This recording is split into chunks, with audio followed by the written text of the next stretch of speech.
Hi, I'm Danielle from Journey of a Brave, and I just finished reading Tomorrow and Tomorrow and Tomorrow, which is a novel by Gabrielle Zevin. I haven't been doing book reviews lately because sometimes, it feels like all these things are oversaturated. But this book makes it very relevant because it brings about the perspective of gaming to our understanding of life. And so it makes you think again about the things that make you keep playing other terms, we're talking about keep living and keep doing. And also it puts into perspective all the elements of synchronicity that braid a life together, which I think is very, very powerful.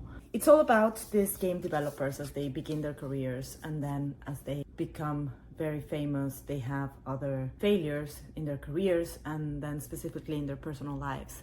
So the lives of these three people are always sort of interlaced in different ways, both professionally and emotionally. But in between, as you see their stories, you get to understand all the different threads that we all go through in life. And whenever there are threads that we actually choose to keep pulling from or we don't, and how determined we are by our past. So, how all our past experiences end up molding the way we decide to move forward, or the decisions that we take. They all carry the weight of past experiences. And it's very clear when you see it from the perspective of gaming. And I think one of the most interesting parts is when they're talking about games and how, often people are playing games to win. And yet what happens when there's no way you can win a game? Like all you can do is actually play, which is basically what most of us end up doing. And I find these very relevant, especially at a time where we've sort of been programmed to think that success is the one objective and,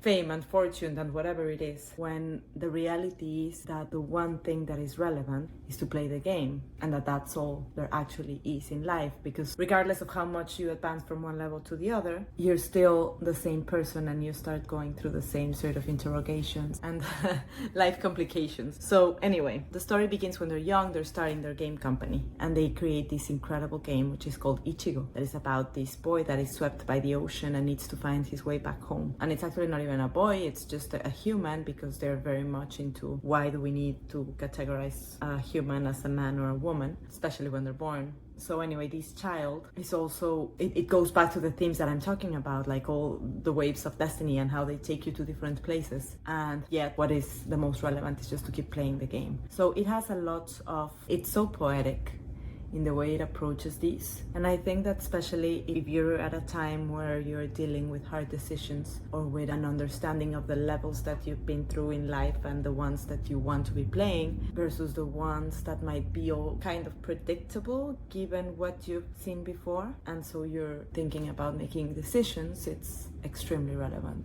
I think that gamification is just another way of philosophy, a more modern take on philosophy, and it's extremely useful when trying to understand ourselves. So absolute recommendation, Tomorrow and Tomorrow and Tomorrow. I'll share later some of the quotes that I love the most. Thank you for joining. I'm Danielle from Journey of a Brave, and I'm all about finding ribbons that braid ourselves to each other in different ways.